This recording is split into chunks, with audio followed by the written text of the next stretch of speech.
The latest college football playoff rankings are out. Not a lot of drama and a little bit of backtracking after the initial interview. This is College Game Day podcast for Wednesday, November 30th. Rece Davis and Pete Thamel here. So, Pete, no real surprise. I have Michigan ranked ahead of Georgia. That's mainly a nod to them having the best win of the season and it being this week. Honesty compels me to say I think Georgia's probably the better team, so I've got zero problem with them being number one. TCU 3, SC up to 4, and the stack up behind was Ohio State, Alabama, Tennessee, the presumed three contenders. Should SC falter, and some believe should TCU falter. I asked Boo Corrigan whether they were locked into those positions, given that the body of work was complete. You know, Boo said, you're asking me to project. I said, no, not really, because they're finished playing. And he said correct, but then in the aftermath has clarified that it'll be reevaluated. They're not necessarily locked into those positions. I contend that even though he said the right thing in the aftermath by correcting and backtracking, that de facto, the real truth is they are locked in those positions, and Ohio State will be the team if there is a spot open. Would you concur with that? Oh, I mean, again, you actually made a reference to this on the show tonight. I was proud of it that some of us root for chaos, and the chaos of Alabama leaping over Ohio State and not obviously playing would really create like the college football, like Twitter actually may go away. Elon's tried his hardest by laying off 90% of it, but no, it would actually melt down like a nuclear meltdown. Yes, the state of Ohio, which was a sad place late Saturday night, would really not have good times with that. Rece, am going to stay. I'm going to stay optimistic. You've rubbed off on me this whole season. You've sucked the Northeast pessimistic, sarcastic, dark soul out of me. I believe in chaos. I believe that enough can happen this weekend that a TCU loss makes it a really riveting debate between them and Ohio State. Now you can say, okay, one of their, you could stack their best wins, etc. But like you objectively have to think who's the better team. If TCU played Ohio State tomorrow in Fargo, who's favored by how much? Well, probably Ohio State's favored by touchdown, because I think TCU is only favored by 2.5. But if you use that logic, Pete, then Alabama has to be in, because Alabama's favored against every one of those teams, I would argue, with the exception of possibly Georgia, right? Well, maybe not. Would Alabama be favored against Ohio State? I mean, it would be a half point, or it would be less than a field goal either way. Yeah. You know what? I had someone reach out to me about that very thing, and I'm going to dig up the email right now. Danny Sheridan. I think this person might have reached. Oh, Danny Sheridan did. I had to reach out. Right. It's lobbying season. Kevin Warren was lobbying in the press box in Columbus. Yeah. We're starting to hear the little whispers of what if. That's good. Okay, here it is. Here's what Sheridan has. And he also said he bounced it off some people around. Danny's an odds maker. You can take it for what it's worth. Alabama -3 against Ohio State. Alabama -6 against USC. Alabama -7 against TCU. Now, mind you, I'm not advocating or lobbying that the Crimson Tide should be in. I don't think they should be, because while, Van Pelt and I talked about this a little bit too. If they got in, could they win the national championship? Well, of course they could. Sure. But over the course of the season, you need to win the right games. You need to, if you're going to have a suspect record as they do relative to being in the top 4, you can't have as many other close calls as they did. I don't think they've done enough to get in. Now, I will also say this. I don't think there are any good options if USC loses, because Ohio State has a couple of good wins, a couple of really good wins, but that flop at the end, you're going in off of that. That's not a good option. Tennessee blasted by South Carolina, and now without their starting quarterback. That's not a good option. And I've just outlined the reason why Alabama's not a great option. But I'm going to tell you this, if SC loses, they're not a good option either.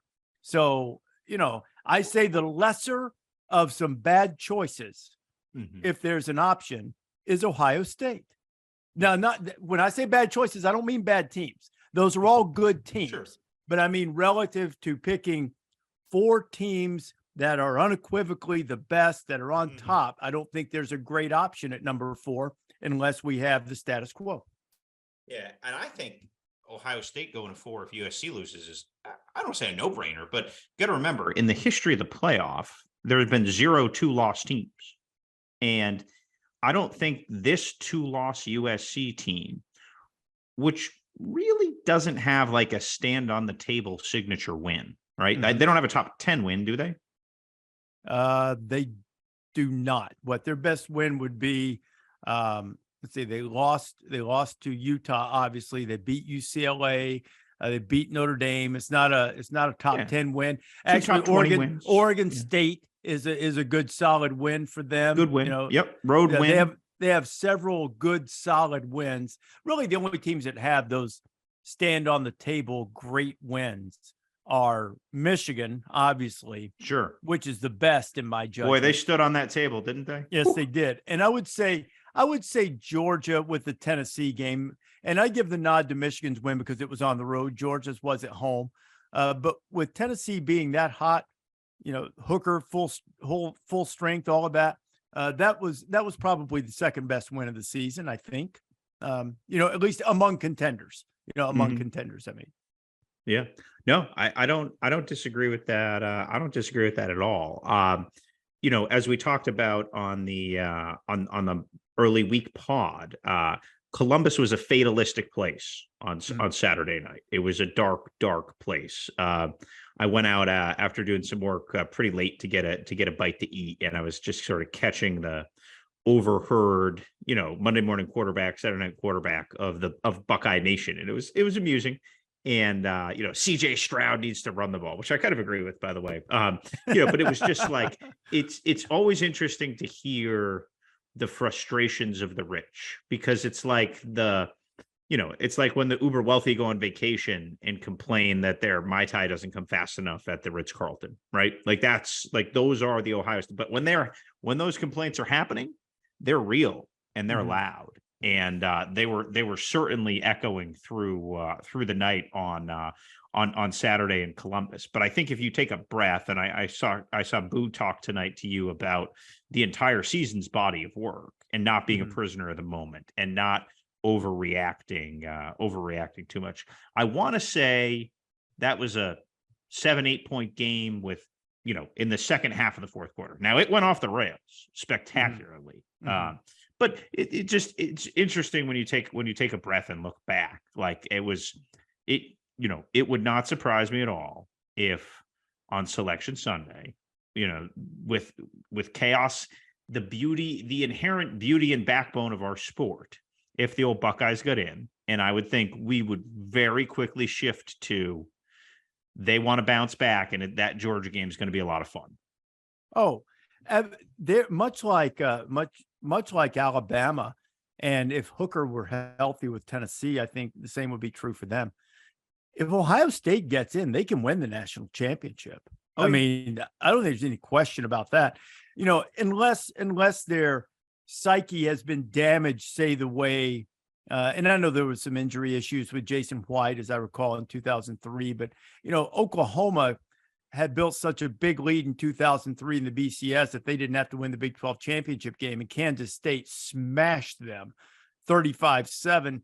And, they played fairly close against LSU in the championship game, but they had been rattled. It's sort of been shaken to the core. At least it seemed that way. And as I said, I know they had some injury issues, but, unless something like that has happened to Ohio State, I think your line of thinking is more in line with what the reality would be, is that Ohio State wants to prove itself. Game got away from them. The way they played in the first half is much more indicative of the type of team they are. And they would probably sure hope that Michigan won its semifinal game, because I would assume Michigan stays in the 2-3 slot and Ohio State would play Georgia, that they hope they win and they get a shot at Michigan in the national championship game. So sort of the Big Ten version of Bama, Georgia, and revenge last year. It'd be very similar. Yes. And talking to some people around the Big Ten today, that was people pretty quickly forgot the way that Alabama lost. People pretty quickly forgot the tenor in which Georgia lost that game, in which Jameson Williams is still running free on fly routes in my memory from the Georgia Dome that afternoon. So I think there's a little drama left in this here season. It has been a remarkably fun year, and TCU, where we're going on Saturday, has probably been. You've called it the story of the season, and I agree with that. It has been the most fun, from the Hypno Toad to, like, it's just had a little bit of everything. Sonny Dykes re-energized in the perfect place for Sonny Dykes, right, in Fort Worth, and a talented program, and re-energized with a little bit of new leadership. And so, yeah, it's been really neat to see that, and I'll be really curious, the shades of purple coming this weekend, right? The purple rain that we're going to see in Jerry World with TCU and with K-State. Those two fan bases really coming out, because let's face it, Kansas State has had one heck of a season. Chris Kleiman deserves a ton of credit, and not surprisingly, we've picked all the TCU games this year. They're not heavy favorites. I think that number is what it's. I think it's 2.5. 2.5. Yeah, it's 2.5. I think last time I saw it was 2.5. Yeah, it's 2.5. And this is the first time that I think TCU could really be tight, right? K-State's going to go in there with nothing to lose and hoping to crush their dreams. And they've showed the capability of blowing teams out. And TCU now is right there on the cusp. And human nature is a huge part of what happens in the performance of 18 to 22-year-olds. And so far, TCU, everyone's been waiting for him to let down. You have faded in your usage of the Sonny Dykes fade, Rece. You know what? I have. He's overcome it, because now even if they lose, it's not a fade. And this is a really good team they're playing, a team that can beat them, a team that had them down by 18 points in Fort Worth. So I don't think it's any grand failure on TCU's part if they don't win the game Saturday afternoon. But they're a veteran bunch. I think I ran across something today in doing some prep. I think they're one of just a handful of Power 5 teams who've started the same offensive line in every game. Everybody's talked about them going to backup quarterback. The last drive against Baylor, they didn't have Quentin Johnston. They didn't have Kendry Miller. But what they did have, they had that offensive line. There were seven Power 5 programs who've had the same offensive line every game. I bet they've all had good seasons. Yeah, and they have 172 career starts among them. And I bring that up because I think a lot of times when you get tight, you do have the skill players getting tight, but sometimes you start letting in pressures, and Kansas State certainly has guys that can pressure. You start giving up pressure, start blowing blocks. Maybe if you've got veteran guys who've been around the block, so to speak, then you're less accept to that. But we'll see. If you had to pick one of the top 3 to lose their championship game, would it be, I'll say one of the top 4. Would it be Georgia? Would it be Michigan losing to the spoiler makers, who have built an entire reputation on doing this? They've done this more than anybody historically, beating highly ranked teams, when unranked. Would it be TCU, or will it be Utah beating USC again? The spoiler makers, Bear is going to love the spoiler makers this week, because I got a feeling there's going to be a few Wolverines resting, and we'll follow that up on College Game Day on Saturday morning. But you don't play Blake Corum in this game, right? No, I mean, not after he had 2 snaps and tapped out, right? That doesn't make sense. You don't trot Mike Morris out there for 5-6 snaps on that gimpy ankle. So I just think, again, human nature let down. That said, I can't take Purdue. I just don't think their defensive front is. Michigan is designed to just systemically, slowly pick apart and eviscerate somebody like that. And look, there were times when Michigan felt like in the first half of that game, Rece, they were on the ropes in the horseshoe, There were times where, and so Canadian O'Connell come out and spin that magic bean around and make it interesting for a minute. But I just think that offensive line is just going to eventually annihilate Purdue for that. So I'm going to pick Kansas State. Like, I don't know many teams that are playing better right now in the country than Kansas State. So if I had to pick a most likely team to win, I would take Kansas State against TCU. I think Will Howard could be one of the faces of the sport next year out of the Big 12. And I'm really excited to see them really let it rip. Will Howard, since he's taken over, they've increased their scoring over their last 5 games. They're averaging 40 points per game. One point they were going to redshirt him. And when he came into the TCU game, they actually extended the lead because Adrian Martinez was still playing then. Then Will got hurt. They got a little sideways when Jake Rubley came in. Will came back, wasn't himself, but man, he's been sensational. And I think that's a good call that next year he definitely could be one of the faces of the sport. He could be a story of the day on Championship Saturday. No doubt. For sure. Best in Game is brought to you by Old Dominion Freight Line, helping the world keep promises. Who do you think you get upset? I'm not letting you off I'm not letting you off easy. It would have to be Kansas State, but by Superdog rules, that would be too close a spread. Oh, okay. So if I were going to pick one, really the only choice with a bigger spread would be LSU or Purdue. I would take Purdue because of resting some Wolverines, because of the emotional nature of last week, and because of just the weird voodoo hex that Purdue can throw at you for some reason. I mean, they've won 9 games when unranked against top 2 opponents. You say, well, so what? Big deal. Do you know no other team has more than 4 wins like that? They've done it 9 times. Mind-bending. And I mean, yeah. There's no logical reason at all to think that Purdue can pull that upset. None. 0. Except that they always seem to find a way. There wasn't much reason to think they'd roll double nickels on Ohio State back in 17. Tyler Trent year wasn't 55 or whatever it was. But the year that, the Tyler Trent game, the famous game, there was 49 points they put up. There was no reason to think that night either, and they did it. No. Who's the little Rondale Moore? He's still running away from the Buckeye defense. Yeah, just ripped right through them. So, certainly, I tell you, Michigan answered the bell. I'll give them this, though. Last year, you could have said the same thing against Iowa in the Big Ten championship game that, Iowa's got a good defense. Maybe they've got a chance. Michigan's going to be celebrating. Man, they went in and they took care of business. And if Michigan comes in like that, the game won't be close. Yeah, they mauled Iowa. What was that game, like 50-3? Something like that. That was not Kirk Ferentz's finest performance. Speaking of Iowa and Michigan, there's a lot of buzz that Cade McNamara will transfer to Iowa from Michigan. Let me ask you about that. And I want to talk about some of these things, some of these other news things that are going on. I mean, look, I really like Kirk Ferentz personally, and I know they've had wonderful guy.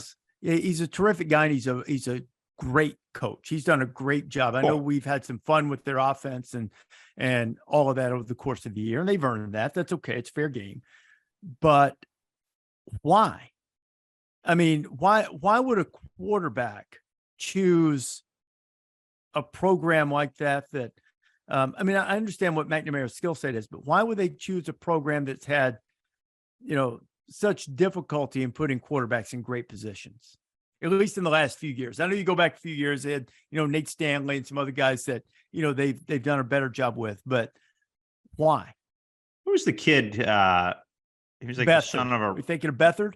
Yeah, I'm thinking of CJ Beathard. Yeah, CJ Beathard. Remember that? I think it was Iowa, Michigan State Big Ten title game that was won on like a 22 play drive. That kind of broke Iowa's hearts there. I mean, I heard the McNamara thing. I was like, oh, like to me, what Jim Harbaugh has done at Michigan, and this is a compliment, he's built them into a better version of Wisconsin and Iowa. Yeah.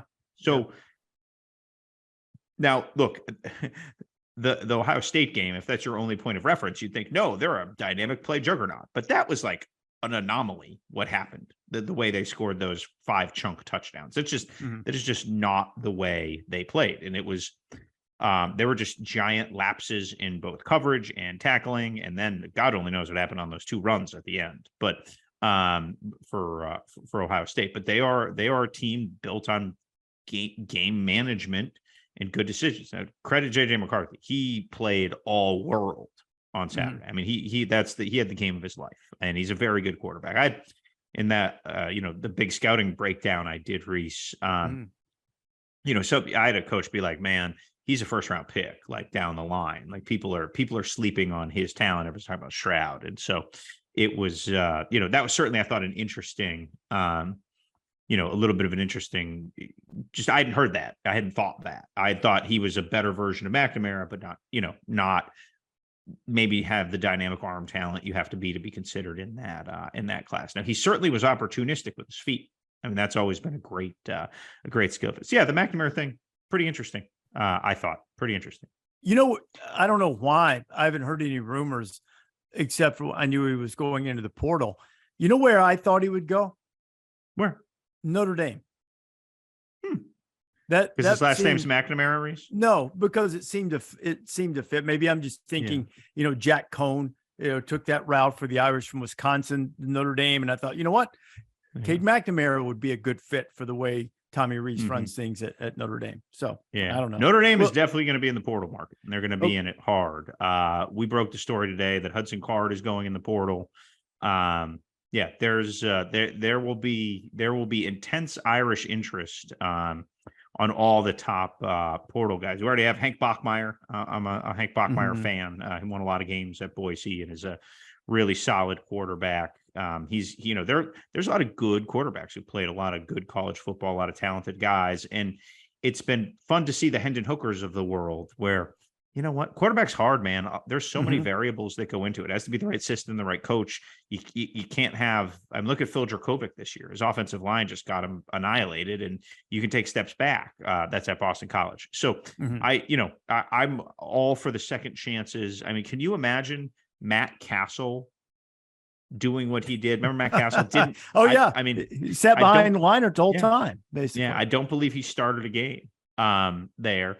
And now he's on like local TV in Boston breaking down Patriots games. He was a late round pick and ended up being a darn good NFL player. But that's like, even Cardale Jones, which was less than 10 years ago, the notion of Cardale sitting and waiting his turn all those years, he would have gone to Akron or Northern Illinois and slung the rock 50 times. December 5th is the official portal date. I can't even imagine what it's going to look like on that day. Like that's just going to be sheer and utter chaos. Like talking to coaches this week, and they're like, we're re-recruiting our guys right now. Like, they're having individual meetings, making sure guys don't want to go in the portal. Like, and if they are going to go, that's fine and normal, but they need to figure out ways around them. And then coaches have to decide, can we go get someone better than him in the portal? So it's those personnel departments that have really built up over the last decade are being tried and tested right now. I did hear a bunch of stories today about, School X kind of lobbed some calls to the high school coach just to check in, just in case. Is happy? Are you sure? But if he ever thinks he's not happy, we could really use somebody like him. We really liked him coming out of high school. You wonder if they start, hey, you got any juniors I should look at, or they just dive right into it? Yeah, probably just. Yeah, at this point, there's no time to waste. You dive right in. Of all the guys going, and there'll be many more going into the portal. I'm really interested in Hudson Card. I mean, I know you mentioned him about that. Is there any likely landing spot for him that you can think of top of your head without divulging a story that you're probably going to break at some point in the not too distant future? I would think Hudson Card can go just about anywhere he wants. He's a 6'1", 6'2", pedigree from Lake Travis High School in Austin, top 40 recruit coming out of high school, started 5 games, slung the magic of being against Alabama after Quinn Ewers got hurt this year. What scares coaches is the guys who haven't played. And Hudson Card has played enough. I think he's 3-2 as a starter. There's high-end arm talent there. And from talking to some sources today for the story that I did, he just wants to go somewhere he can develop. The people around him really think that the tools are there to be an NFL quarterback. And the joke in the NIL kind of quarterback world is the first decision you make is an emotional decision, and then you have to make a business decision. And Hudson Card's going to make a business decision, and he's going to have good business options. Business decisions made in coaching as well too. What did you, once it finally came and settled in, and Twitter's having a field day with it? We're going to visit with him on Saturday, I believe, on College Game Day. What did you make of the way Hugh Freeze handled the introduction, move to Auburn so far? It was all very Hugh Freeze, right? You're like, oh, I remember Hugh. I remember, he's got a little televangelist in him, like there's a certain self-assurance and a certain charm, that comes with Hugh, but there's certainly baggage, that comes with him as well. And so, yeah, I thought it was about what you'd expect it to be, right? It was, it's sort of a comeback story. I don't know how many people were rooting for the comeback story. You know what I mean? Usually, like it's yeah. It's got a lot to overcome. With a lot of self-inflicted wounds. Sure. Here's the thing on Freeze, like that. If we're just gonna 3, 2, 1. Here's the thing on Freeze. If we're just gonna go to the brass knuckles of it all, like. He not only called a hooker from his school phone, he was dumb enough to call a hooker from his school phone. So there was some you could more. I'm not a pearl clutcher. I think our listeners would know that, but there's just a baseline brazenness there that just was that. And then obviously the NCAA violations. There was parents quoted basically saying that they were misled. So there was plenty of malfeasance and look. Auburn kind of acknowledged all that and said, we want to go beat Alabama. And this guy beat Alabama twice. And you know what? It's a $1 billion entertainment business. And Hugh Freeze is another storyline. And he's earned it on the field. And, he sort of fought his way back and give Liberty credit, right? That was a pretty good marriage of mutual desperation, right? Liberty wanted to become a factor in big time college football. And they did by hiring Hugh Freeze, and Hugh Freeze needed a chance. And Liberty gave him the chance. And so that marriage worked out tremendously. The inclination among people is to sit in a place of unearned moral authority. And the personal failings, and they were that, of Hugh Freeze and his malfeasance and extramarital activities, that's between him and his wife, and he and his daughters, and his family and his faith.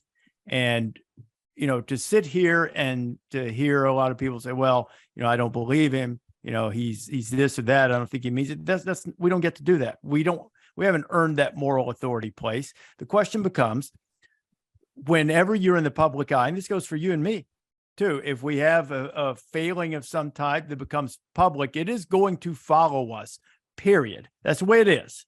And he had a very public one, a very embarrassing one, and one that, sort of like a fastball running in on you. You're just going to have to wear it for the rest of your career. You're going to have to wear that and hope that from a personal standpoint, you've moved past it. From an opposing fan social media standpoint, that's never going away. So, that will always be something that he has to deal with. So if Auburn's comfortable with it and, they feel as if, that's not going to, I'm not really even sure what the NCAA rules are anymore, but if he's not going to get them into, if there are rules, if he's not going to get them in trouble with the rules, and they feel comfortable with how he's going to represent them, well, you know what? I mean, he who is without sin, right? Cast the first stone. So here he comes. He's a very good football coach. And, and I think ironically, if I saw the schedule correctly, he'll get a chance for other redemption against New Mexico State on Auburn. I think they play Auburn next year. After, I mean, that was the one where you're like, oh, the whole team knows coach is leaving. We're out. So that was, but it's an interesting thing because it is going to be constant fodder forever. And the other funny thing that I saw was, in the oddity, the last 3 Auburn coaches now have had really short tenures at Arkansas State. So some wise guy on Twitter said if this one doesn't work out, they should try Butch Jones next, which is which is something I wish I'd thought of to say first, but I'll give credit to whoever it was that posted it on Twitter.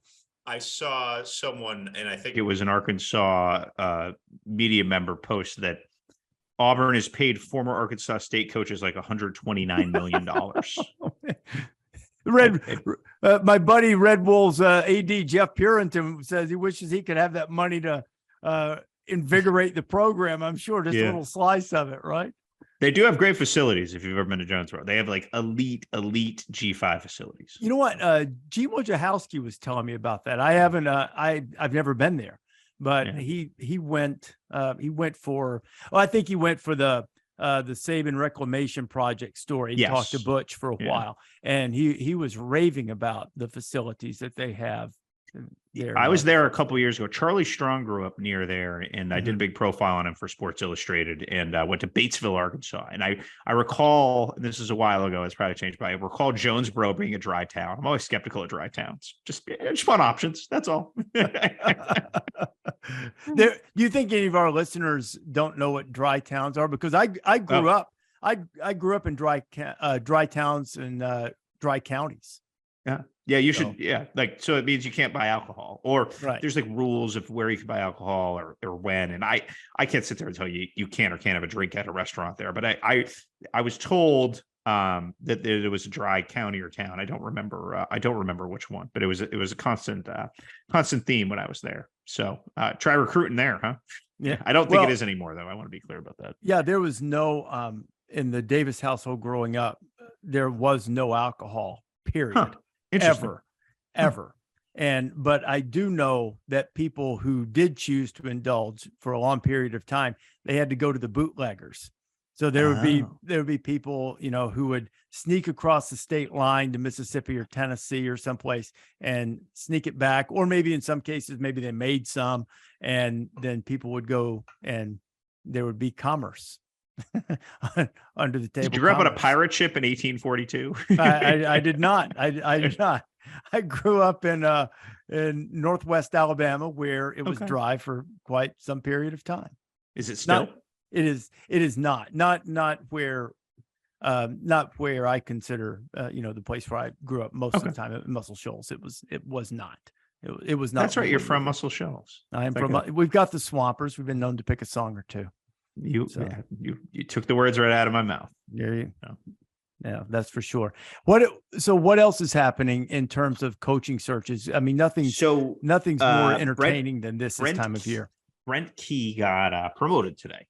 I heard from Jay Batt. I saw that. You wanted to make sure that we were aware of it, which I knew we were. I think he made a good choice there. Yeah. So, credit Brent Key. I would not have given him much of a chance when he took over. Just because of the state of the roster. And I believe they went 4-4 under him, and they had some big wins. Carolina, obviously was probably the biggest of all those wins. And honestly, if you'd asked me last week, I probably wouldn't have given Brent Key much of a chance. But the way the search unfolded, and Jay Batt, the rookie athletic director there in his first big hire, did a national search, talked to 10, 12 people, and it was reported actually in Atlanta that Willie Fritz had taken the job, was going to take the job. Somebody reported there was a team meeting, and Willie had gone and spoken to Georgia Tech, but no deal was consummated. And we reported Tuesday afternoon that, and it's an interesting prism into collegiate administration, that a couple of the higher profile candidates that they were courting, including Fritz, were a little turned off because they wouldn't guarantee a ton of money. Now, if you're an administrator taking over at Georgia Tech, not J Bat, but above his level.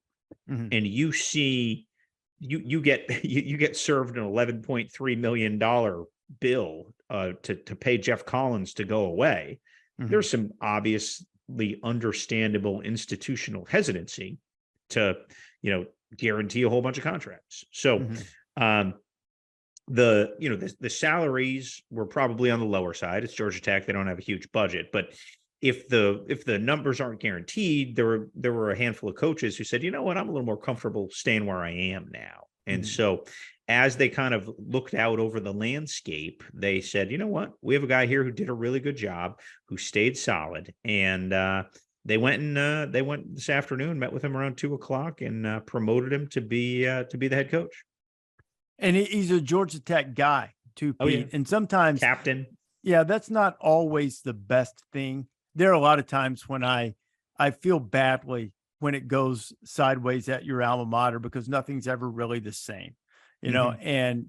but there's also a great power to it because there's not, if you go there, um, it might more likely, if it goes well, might be a long-term place. Now, I don't think that hardly anyone is a 15, 20-year solution anymore. If you can get 8 to 10, Oh, out of that's somebody an eternity. without them looking to jump after 3, that's a good job. And if things weren't going well, you have a guy who kept a program together and got some big wins, when really they didn't have much of a right to this year. He did a really good job and, built some trust Yeah, with the players. So why not? I mean, I yeah. think it's, The we also got a touchdown out of the former winged Beaver, Tyson Pumachan, the former Clemson Tiger, but yeah, former yeah. AOF quarterback, Avon O Chip Farms. Long was running 2 quarterbacks in and out for a while. He was using Tyson in the red zone. I think we were actually watching this on the way back from Bozeman Mhm. that night. This is what I'll say about Brent Key. In one of the reasons why he got the job and why there's some promise to this hire.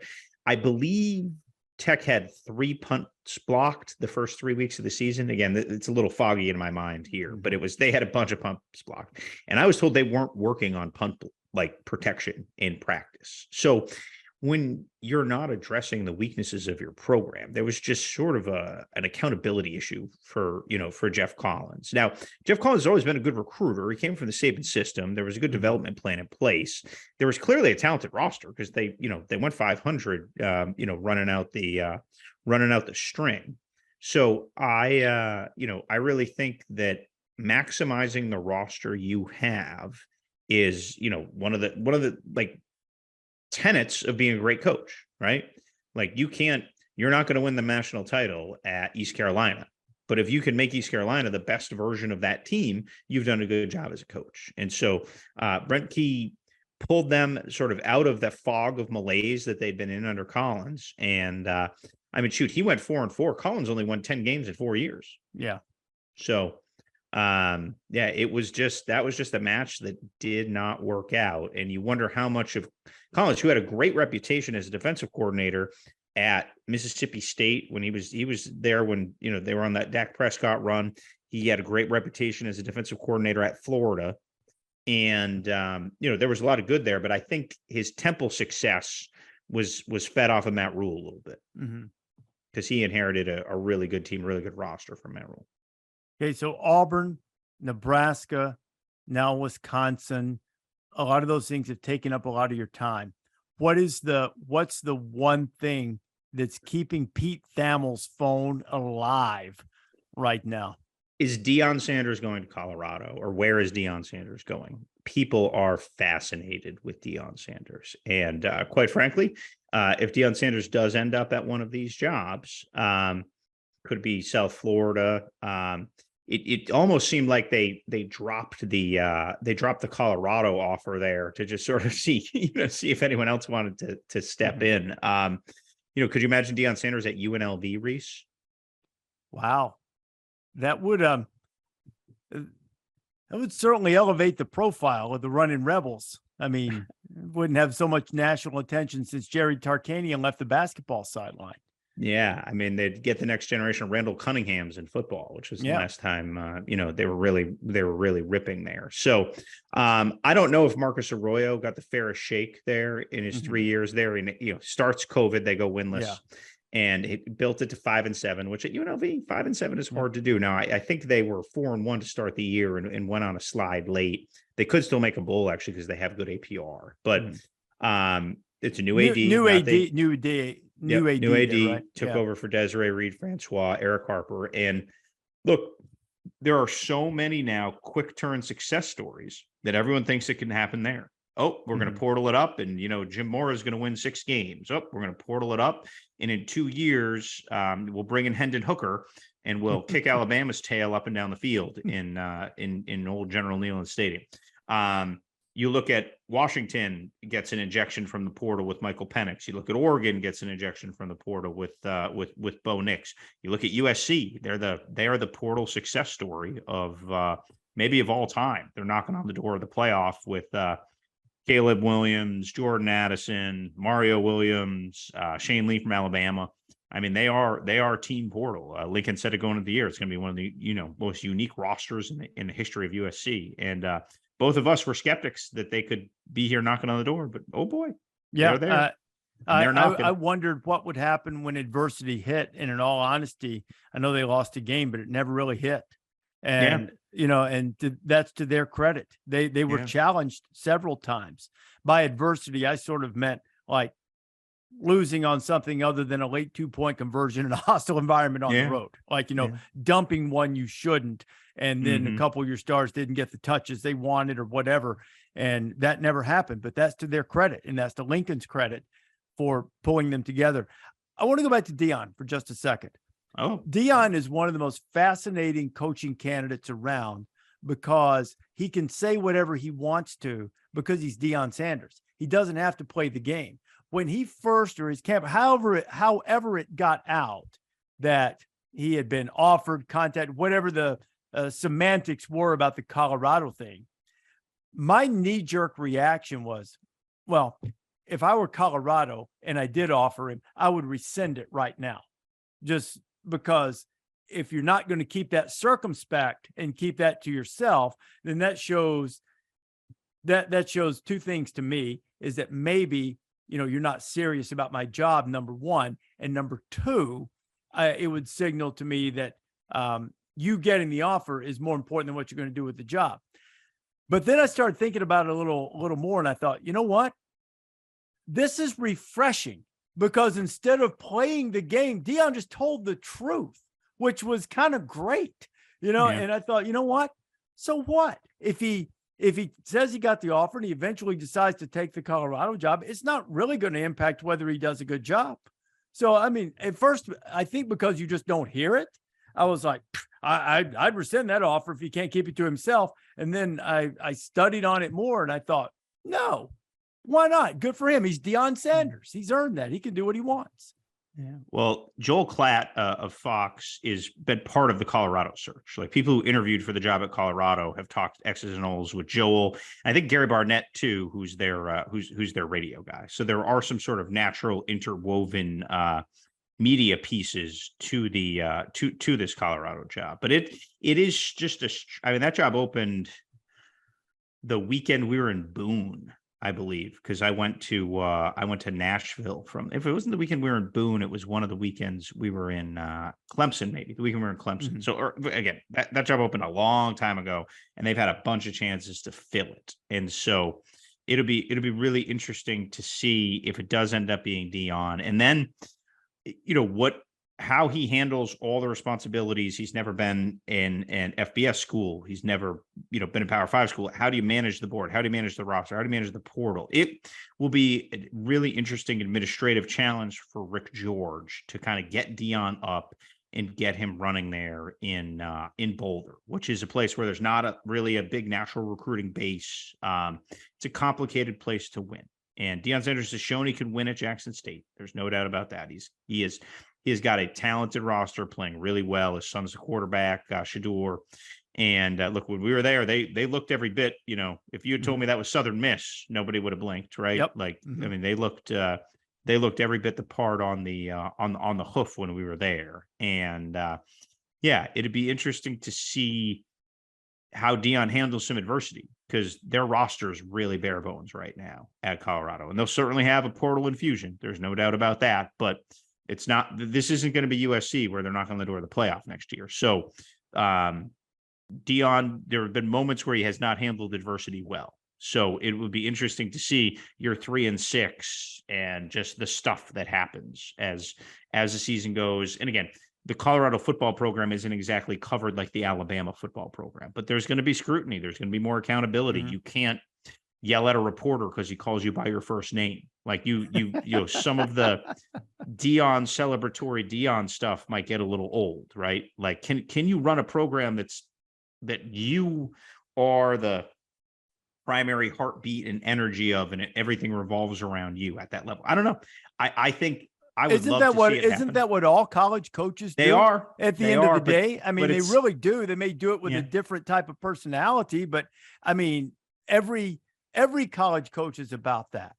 Yes. No. Virtually. I mean, look, we are in the cult of coach, and it's worse in basketball than in football in some ways. Yeah. But yes, the cult of coach is very much alive. Just look at their salaries and look at their, the graphics on the walls and their camps and everything like that. But Deion's going to take that cult to a whole new level.